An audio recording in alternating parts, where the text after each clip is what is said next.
story title is by Chris Bartone and illustrated by Don Tate. Whoosh! Lonnie Johnson's super soaking stream of inventions.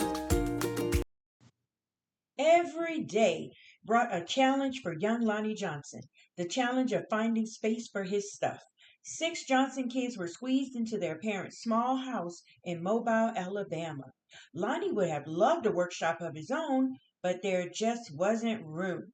There was nowhere to keep his rocket kits, baboon shooters, rubber band guns, go-kart engine, bolts and screws and other spare parts his dad let him bring in from the shed, and various other things he'd hauled back from the junkyard.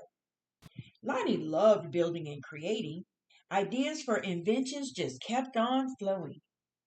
He learned how to make rockets from scratch. Kids at school gathered to watch Lonnie launch them. And he learned how to make rocket fuel. When it caught fire in the kitchen, Lonnie's mom didn't make him stop. She just sent him to work outside. Lonnie wanted to spend his life designing things, building things, and getting them to work. He wanted to be an engineer.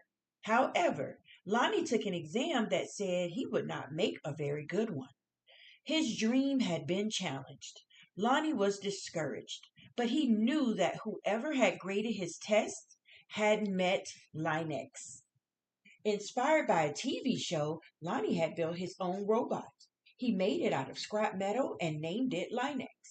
Compressed air cylinders and valves allowed Linux's body to turn and its arms to move. The switches came from an old broken jukebox. Lonnie used a tape recorder to program Linux, and as a bonus, the reels looked like eyes. Lonnie wanted to enter his creation in a science fair, but he couldn't get the transmitter to work. Without it, Lonnie couldn't send commands to Linux. Science fairs came and went. Lonnie missed one and then another until he got an idea. Now, Lonnie may or may not have asked before he borrowed his little sister's walkie-talkie. But it fixed the transmitter issue. His school's team took freshly finished Linux to a 1968 science fair at the University of Alabama, where only 5 years earlier African American students hadn't been allowed. Having to compete in a place that still wasn't very welcoming, now that was a challenge with a capital C. Against other schools from all over the state, Lonnie's team won first place. Soon, Lonnie left home to go to college at Tuskegee Institute, where he stood out as a self-confident, insightful, and creative thinker.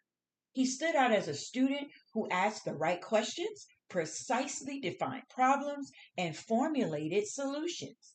And he stood out as the guy who built his own booming sound system out of cast off electronics. It even had lights that flashed in sync with the beat. Lonnie sometimes studied right in the middle of his own parties. The extra studying paid off. He became an engineer after graduation, and that took him beyond Alabama, way beyond. When NASA was sending an orbiter and probe called Galileo to Jupiter, the space agency needed to ensure a constant supply of power to the orbiter's computer memory. The engineer who had to figure out how to do it was Lonnie. His challenge was to come up with a lightweight backup system able to keep essential functions going in case the main power was lost. It wasn't easy. It wasn't obvious, but Lonnie found a solution. Some at NASA's Jet Propulsion Laboratory doubted his idea would work.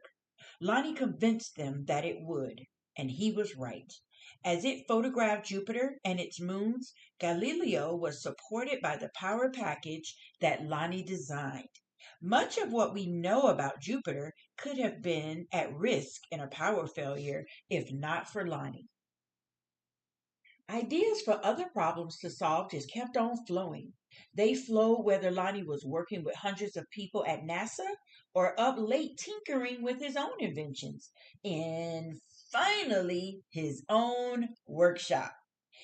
Lonnie knew the world's millions of refrigerators and air conditioners needed a cooling system, one that didn't use R12, a chemical that was bad for the environment. He had an idea for using water and air pressure instead. To test his idea, he made a pump and nozzle, connected them to the bathroom faucet, turned on the faucet, turned on the pump, and then whoosh! The stream that blasted across the bathroom was so powerful it created a curtain swirling breeze. It also gave Lonnie an idea for yet another invention. This, he thought, would make a great water gun. First, he had to find or make the parts, including a pump, small enough for a child to handle. Then he had to glue the parts together into a prototype, an early version with room for improvement. Finally, Lonnie tested his strange looking squirt gun at a picnic. Does it really work? A man asked. Sure, Lonnie said. Want to see? Lonnie worked the pump, which squeezed air into the chamber. When he pulled the trigger, the air escaped, forcing water out with a whoosh. For a water battle to be a fair fight, there couldn't be just one of Lonnie's water guns. He needed help making more. So he went to a toy company, after toy company, after toy company. The word no flowed again and again. But finally, one company said yes. It planned to make his water gun. Lonnie also had other projects: a water propelled toy airplane, two kinds of engines, and his cooling system. He found investors to provide the money for turning his ideas into products that people could buy. He made a leap of faith. He quit his day job and devoted himself to full time inventing. But soon each plan fell apart, even the one for the water gun. These things sometimes happen, but when they happen one after another to the same person, well, that's some pretty bad luck.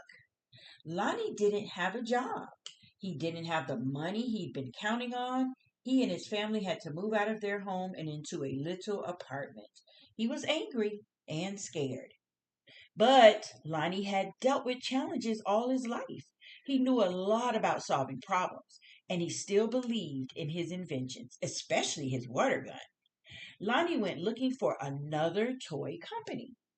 In 1989, he found a toy maker who was interested in seeing the water gun if Lonnie ever happened to be in Philadelphia.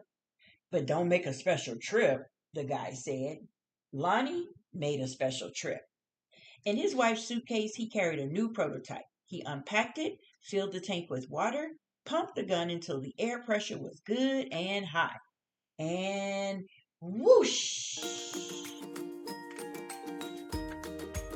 Kids everywhere agreed with that wow! Lonnie's water gun, called a super soaker. It became a smash hit. And in no time, there were super soakers in backyards, on beaches, in parks, and on playgrounds. Each sale of a super soaker put a little money into Lonnie's pocket. All those hours and all those years that Lonnie spent in his workshop had paid off big time. Now he could afford to do just about anything he wanted. So what did Lonnie do? He got a bigger workshop, which is where you'll find him today. Because facing challenges, solving problems, and building things are what Lonnie Johnson loves to do. And his ideas, well, they just keep on flowing. The end. Thanks for listening and watching, readers. I'll see you on the next story time.